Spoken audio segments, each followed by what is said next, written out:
Welcome in, ladies and gentlemen, to the Brew with Matt and Mike. This is probably like our 7th episode now. Appreciate you joining us. Mike, let's hop right into Wisconsin played Platteville last night. It was an ugly game. What are your initial reactions to their performance against Platteville? My initial reactions are they played a good Division III team. Good Division III team that has won a bunch of games. Looking at their roster, they got a bunch of juniors and seniors. I know that group has gone very deep into Division III tournaments. What people might not know is the best Division III basketball is actually in the Midwest. It's in Wisconsin and in Minnesota. Those two states have produced, national championship teams for many, many years, even going back to when I was in high school. So they faced a very veteran team. And I also think they knew they were playing in Division III. There were some times where they really turned it up and used their physical abilities and physical advantages. And there was times where, you look like, okay, this guy's a Division III guy. I don't really need to guard him that closely. So I think that was kind of the initial aspect. Also, Platteville runs some really good off-ball stuff. A completely different challenge from when they played Oklahoma, which was a heavy ball screen team. This team run a lot of off-ball actions, and they ran at a very high level. So I think overall, it was a really good decision to play Platteville. Coach Gard's brother down there does a great job with that program. And very, disciplined veteran team that runs their stuff very well. And I think overall was a good challenge, like that ugly game, but good preseason game. Yeah, and do you think it's anything that Badger fans should be concerned about? Platteville was down 2 with 9 minutes left. No, I don't think so at all. I think it was a preseason game. I think also Coach Gard was really experimenting. He played a lot of guys 20 plus minutes. He didn't play anybody 30 minutes. Boyd got in foul trouble. He played a lot of different lineups. He went 4 smalls when it went big. So I think Coach Gard used this game to really kind of experiment, to try some new things, see what new lineups look like. Guys were a little bit sloppy too. There were some uncharacteristic turnovers. I think they had 15 of them. So it was just one of those things that, you played down to the level of your opponent because the intensity was not the same as it was against Oklahoma. You could just feel and see the difference just by watching 5 minutes of that game. Just a little bit different intensity level from the Badgers themselves. So I don't think it's concerning. I think you can take some good things away from it, and hopefully they can build on this. Yeah, I'll say shout out to the Pios. There's a lot of good hoopers at the D3 level. People don't realize that. These guys hoop all the time. A lot of it's for the love of the game. They're not getting paid, but they are in the gym. They're in the weight room. They're older. Some of them are late bloomers. That's why they might not be playing at D2, D1. They might be hitting their stride right now at 21, 22, 23 years old rather than guys who hit their stride when they're 16, 17.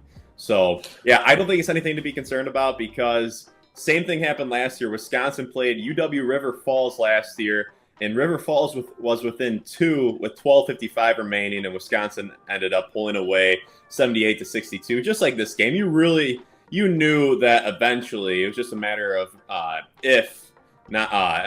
when, not if Wisconsin would pull away, and that's what they did. Platteville was within 2 with 9 minutes left. Wisconsin pulled away to win 69-53. But yeah. Terrible shooting night again. 3 bad shooting nights to start the year off. So Badger fans might have to accept that reality that this team might not be a great shooting team. They could be a good shooting team, but usually great shooting teams don't go 3 for 3 bad shooting nights. The free throw, Wisconsin led the country in free throw percentage last year. Last night, rough going from the free throw line. I don't know if it was like 5 of 15 to start, or at one point they were 5 of 15. It was something bad. 3-point shooting wasn't there either. Few in and outs. But yeah, Platteville jumped out to a quick 7-0 run.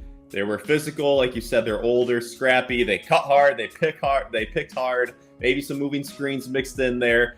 They were capable shooters, and they were geared up to play. They were ready to roll. And props to them. Like props to the Pios. Badgers just weren't clicking. Ugly game, but they got the dub. But I don't think this is anything to be concerned about either. I just think this was a bit of a snoozer for Wisconsin. They should, you should just be grateful to play. But the reality is 18 to 24-year-olds, some nights they're not going to be geared up to play for whatever reason, whatever's going on in their personal life. So let's talk about Nolan Winter, my guy, the guy I've been hyping up a lot. 17 points, 15 rebounds. He was probably the MVP of the game for Wisconsin, as he should be against a D3 team because they just don't have the length or athleticism down low.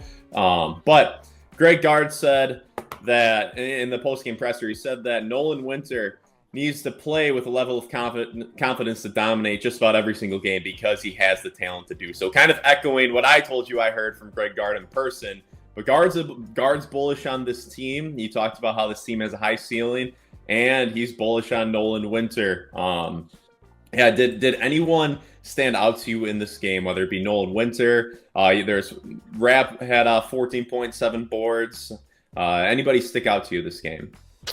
I mean, the two bigs, obviously, and that's kind of the biggest thing is people need to understand about the difference between Division III and Division I is just the size and the length and the athleticism of the big guys. That's really where the difference is. If you get into the D3 level, there's a lot of really high level guards there that may not be as athletically gifted, but skill wise can match almost every D1 guard. And that's kind of across the board. Division III, Division II, a lot of those guys maybe just don't either have the grades. Physically, they're not vertically as gifted as some of the guys at the D level. But the biggest difference is the bigs. And for me, I watched Nolan Winter, especially out of his roles. We talked last time about, his screen and roll game. He was much more physical on his screens, and he got out of his rolls quite a bit quicker. Which was great. And his level, his hip level, his shoulder level dropped quite a bit this game. So it was great. He had a couple of plays that I really paid attention to.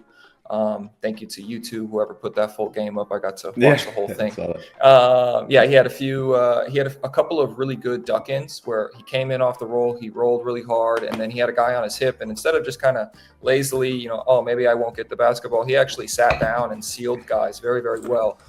Which was great to see. He brought that physicality in that sense. So I think for that was great to see. He still needs to be, for me, I think he needs to be more of I'm going to go and try and dunk the basketball in his mentality because he is so big and so long. I know he's put on a little bit of extra weight, so he doesn't feel quite as springy as he did last year. But I would like to either see him, hey, I'm going to go take off and try and dunk on people, or I'm going to go put a shoulder into somebody and then finish through them. So those are the things that he's, got to figure out. And then his shooting stroke looks a little bit stiff to me right now still. Mechanically, it looks okay, especially at his arms and his hands. For me, his back and his legs are a little bit stiff, and he shoots a little bit upright. I know he's a taller guy, and that's okay. But hopefully he can kind of figure out his launch point for his jump shot because he has a naturally flatter shot.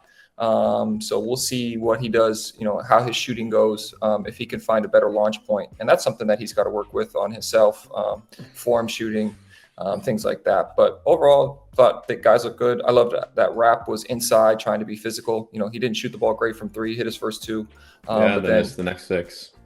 Yeah, missed the next six, but he kept shooting them. That's what I like. The guy's so confident. Yeah, he just, he trusts his work, which is great to see. And then he also just didn't stick there. He had a couple of opportunities to shoot one quickly. And he said, you know what, let me just keep running the offense. And he ended up going down inside, sealing and scoring. So he went to, inside, even though his jumper wasn't falling, even though he kept shooting it, which was great to see. And, the thing that I'm going to really kind of pay attention to is what I'd really like to see is I would really like Boyd, Winter, and Rapp to really work a little bit better in the semi-transition. I think they need to set some more flat screens for Nick Boyd, especially around that volleyball line area, because he is so fast and he puts so much pressure on the rim. If you can get a small rub where, maybe Boyd needs to slow down just a half a step, let the bigs come so they can create an advantage for him. That's something I'm really looking for them to move into the season, and hopefully they find a little chemistry with. Well, ladies and gentlemen, I think that's a good ending point for the recap of the Platteville game. I would say that, I'm still very bullish on this Wisconsin team. It was just a sleepy Wednesday night in Madison, and there's a lot of room for improvement, but I think this team will end up being quite good. So thank you for watching the Brew with Matt and Mike, and we will see you next time.